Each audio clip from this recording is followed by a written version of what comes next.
Hello everybody, it is the 2nd of July, which means it's One Book July 2022, and I wanted to make this video because I haven't made one in ages, and if I'm going to be hopefully making some progress with how I use my planner this month, as is one of the goals of One Book July, I wanted to show you what it was like before I'd really started.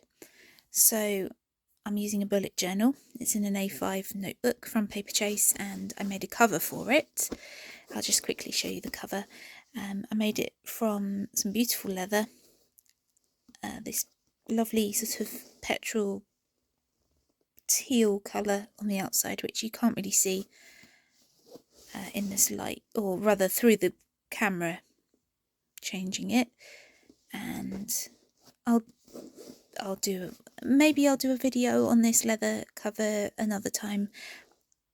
I'm not 100% happy with it, but there are some things that I would change if I could go back and correct it. But yeah, it's in a nice leather cover, and I made pockets and things, and I've just got some like note pages behind here.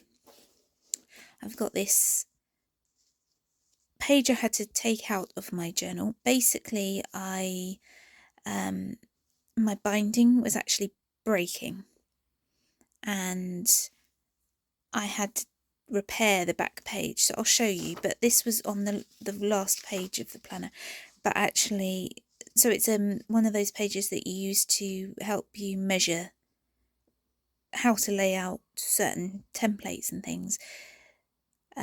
It's actually more functional when it's separate from the planner than when it's in the planner as a bound page, because you can actually take it out and line it up against your page. But I was trying to get the book in and out of the cover, which was a huge squeeze, so it actually started to rip the binding down here. And to repair it with some bookbinding tape, I actually had to cut the page out and then repair it properly, so it was here as the last page.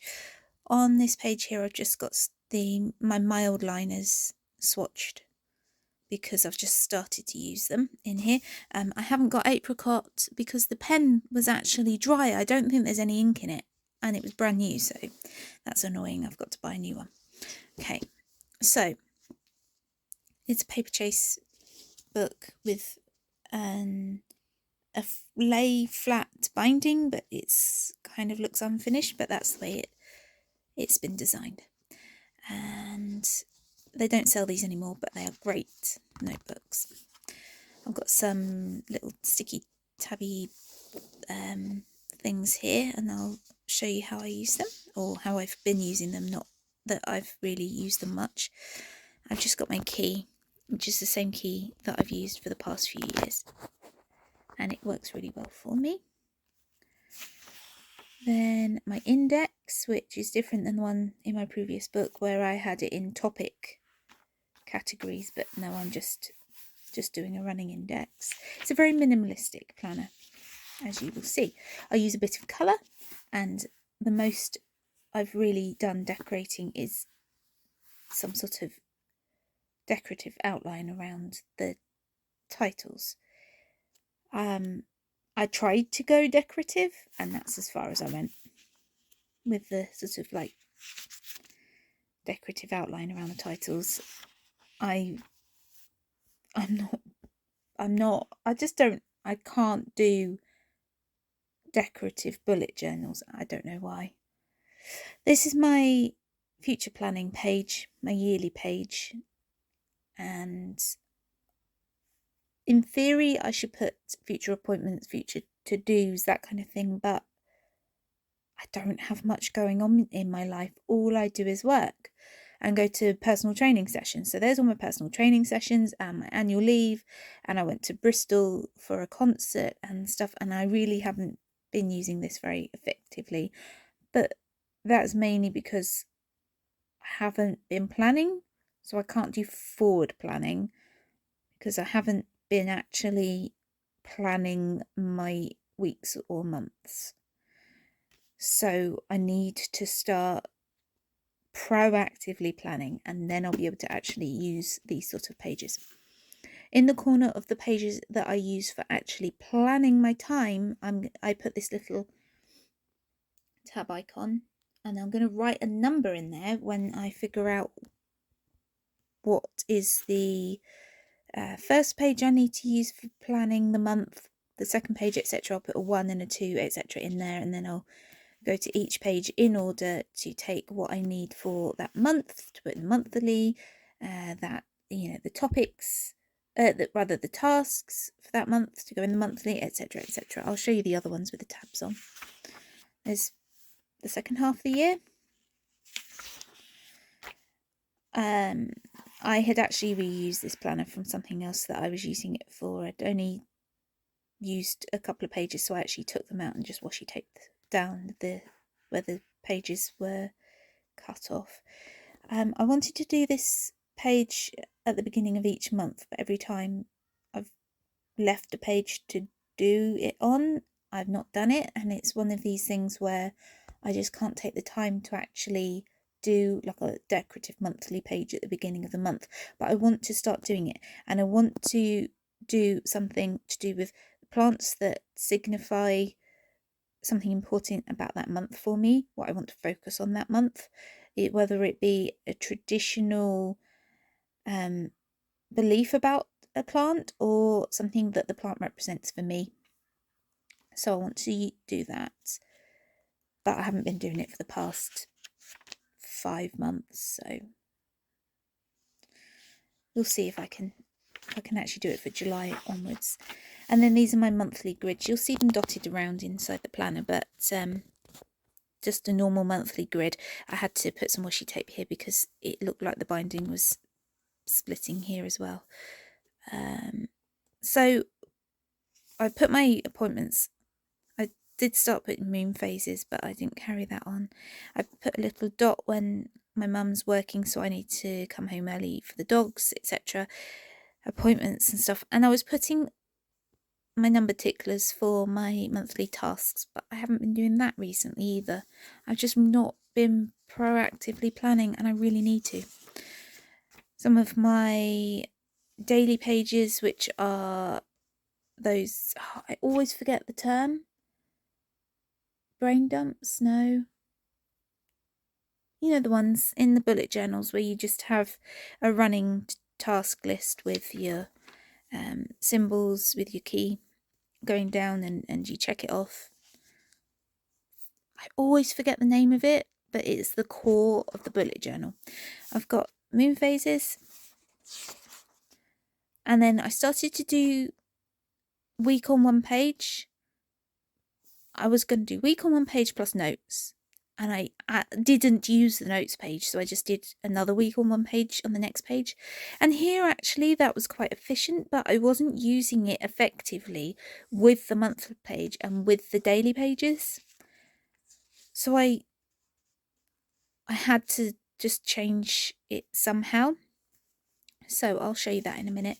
But while this system was working, I wasn't using the daily pages, or I wasn't referring to it from the monthly pages, so this wasn't working properly. I'll use one or the other, but not all of them. This is my monthly tasks page, so this is what the number ticklers go to. Each number corresponds to one of these tasks, and then I should, in theory, when I'm monthly planning, is see whether the what weeks are 1, 2, 3, 4, or A, B, C, D, A, B rather, and then put the number in on each day within the month to signify when I'm doing each task, and then actually put them in on my weekly and do them. But I haven't been doing that either. There's another one with the little tab up the top, one of the things that I've got to use to plan my month. More daily pages. As you can see, there are tasks undone. Reference page, which has just got my mum's rota and some phone numbers on it. I could put bus timetable, but what's the point when half of the buses are cancelled and I just have to stand there at the bus stop hoping to get to work at a reasonable hour when most of the buses just don't turn up.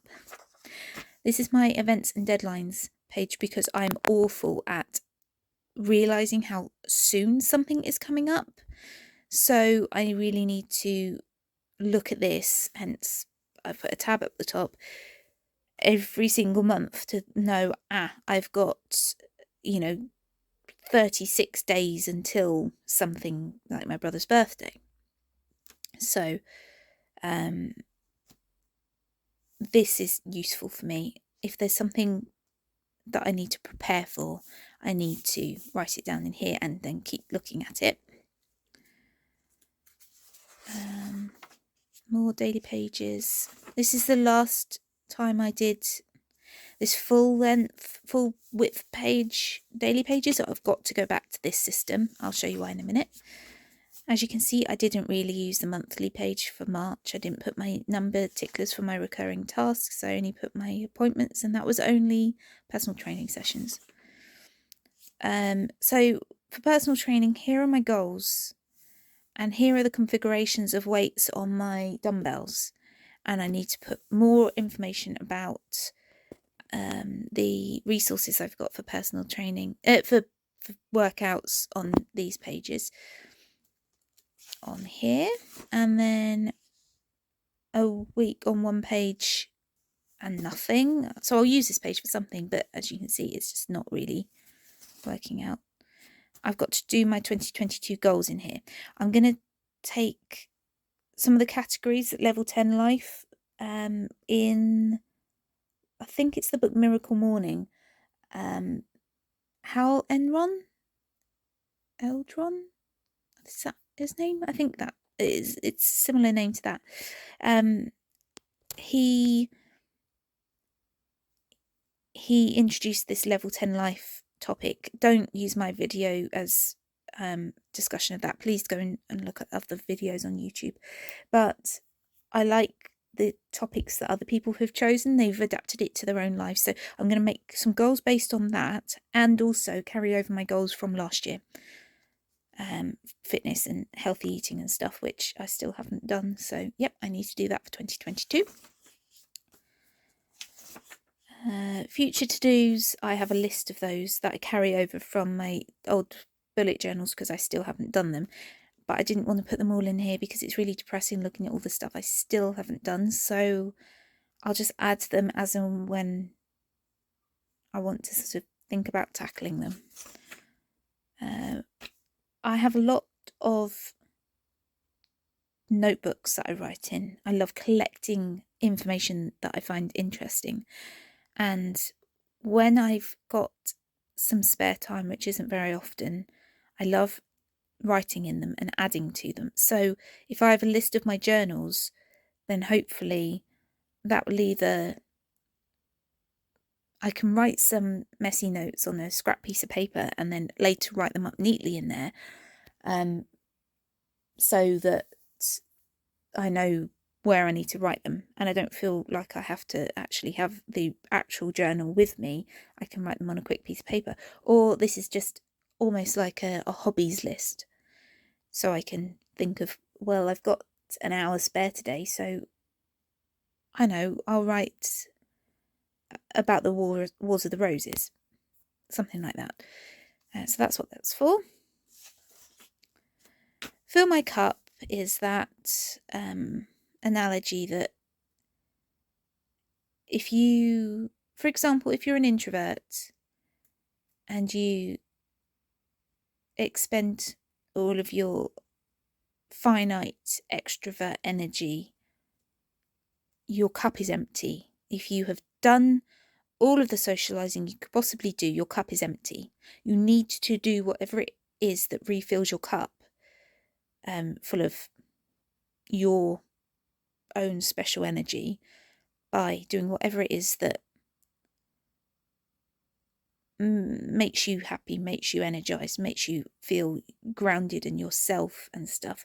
You need to replenish that energy, and that, I think that can apply to all sorts of things. Like if you've been to work and you're exhausted because you've used up your brain power, or you've used up your stress capabilities, you know, before you actually just can't deal with anything anymore or anything like that.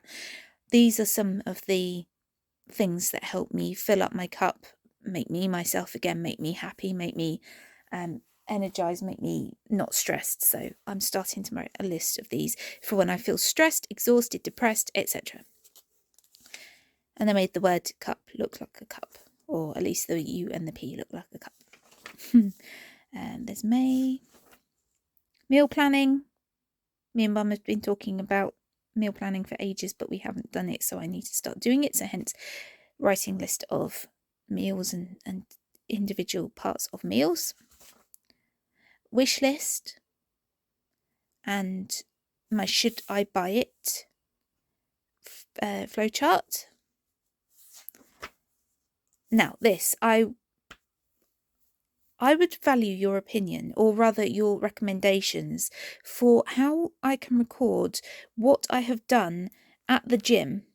Not, I'm trying to do strength stuff, not like treadmill and cross trainer type of things, but actually strength stuff. I was recording how often I did, workout exercises and stuff for each of my target muscle groups, and because I wasn't writing it down when I was at the gym and trying to use my memory of what I've actually accomplished, I haven't been writing it down. So have you got any video recommendations, photo recommendations from maybe somebody's blog or Instagram or something, of useful bullet journal spreads to record strength workouts for different muscle groups? Let me know. Thank you. So I'm going to be covering this up because obviously it's just not worked. I'm going to cover it up and use a different layout. Morning routine, I'm going to do afternoon routine, etc. I forgot to get my morning routine done. There's an empty page, and the reason it's empty is because there's my June spread, and I was going to do my June plants and themes and stuff, and I just haven't done them, so I'm just going to use this for something else. And so here's what I was going to do for my weeklies. I was planning on doing this for ages, finally did it and didn't use it properly. What I was going to do was the left column of this part would be the weekly, and then I would divide the pages into half by columns, and then for first, second and third columns I can still see the weekly. And then if I fold this at this line here for the for this fourth column, I'd still be able to see the weekly. For the fifth column, I'd still be able to see the weekly. Sixth and seventh columns, I'd still be able to see the weeklies. But I didn't actually write much, and I haven't used columns 2 and 3, let alone the remainder of it. Sorry, my camera stopped recording for some reason. I was saying that I haven't used columns 2 and 3, and I haven't written enough, so I've just drawn this decorative thing over the line that I drew, and I'm not going to use this anymore, this version, because I think there's a problem in that I don't write enough on the weekly. So I've got something else in the plan. There's some more space to fill up. Heru-Hetep is ancient Egyptian hieroglyphs for satisfactory day. So I need to write a list of things that make my day or week or weekend satisfactory. Not just things that I enjoy, but things I need to do. Things at the weekend, like just clean my room, and that will set me up for the week. So that will make me satisfied. So that's what I need to write on here, all of those things.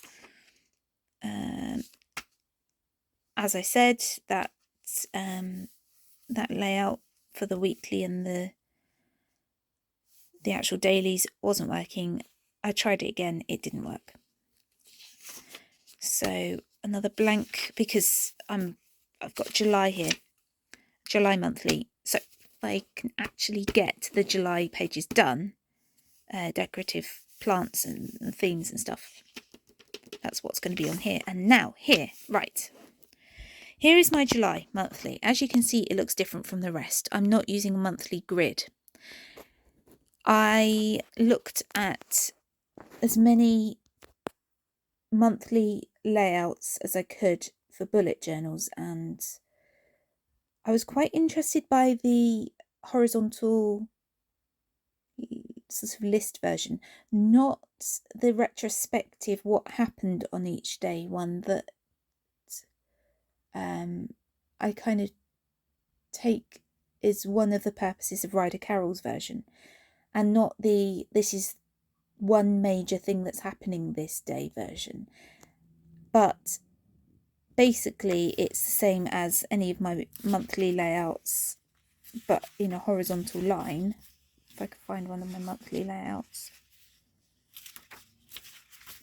it's the same as this. It's the same content, but it's in a horizontal line. But I worked out that I could actually dedicate 2 lines to each workday and 3 lines to each weekend day, and then I've got plenty of space. But by doing it in a horizontal way, it looks like a mini version of my weeklies,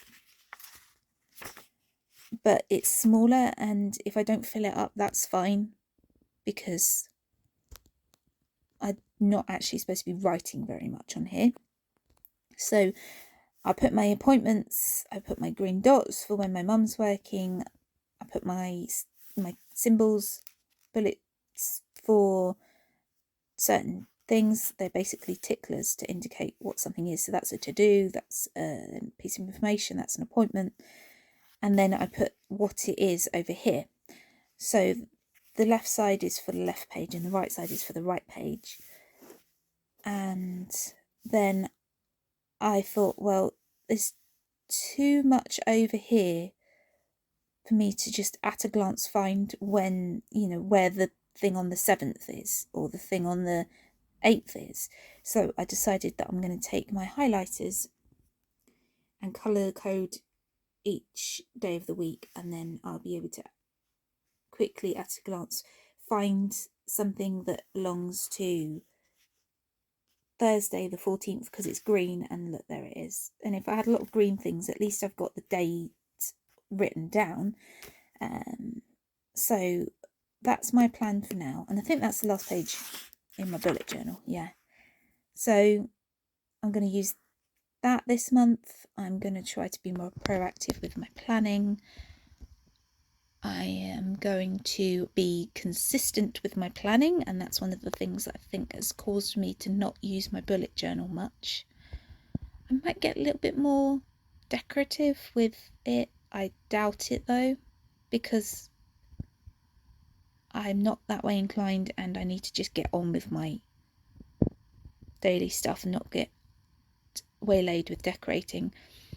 And I need to plan consistently so that my bullet journal becomes second nature to me, and I don't neglect it and I don't not actually use it. And one of the other things that I'm thinking is I might reread the bullet journal book. And one of the other things I'm thinking is I've wanted to actually journal. I've wanted to use a bullet journal and a journal, as in something I can decorate and write about my day in, simultaneously. And I don't do it when I've got one book. I don't use any other books. I can't do it. I just can't. I don't know why. I just can't. If I've got one, I don't use the other. I can't stretch myself that far. So I am going to try to put journal pages in here, but not actually write on these pages, but take the pages and just rest them in here, write on them, and then I archive them in a file of facts when they're done. So I'm hoping I will make at least one more video for One Book July this month, and that might be at the end of the month. We shall see. So that's it. I'm going to use these monthly pages, be more proactive with my planning, be consistent with my planning, hopefully journal, possibly read the bullet journal book, because it does fire me up for more productive planning, and hopefully I'll feel a lot more organised by the end of the month. Thank you very much for watching. I hope you have a lovely One Book July, and I will hopefully watch your videos. Bye!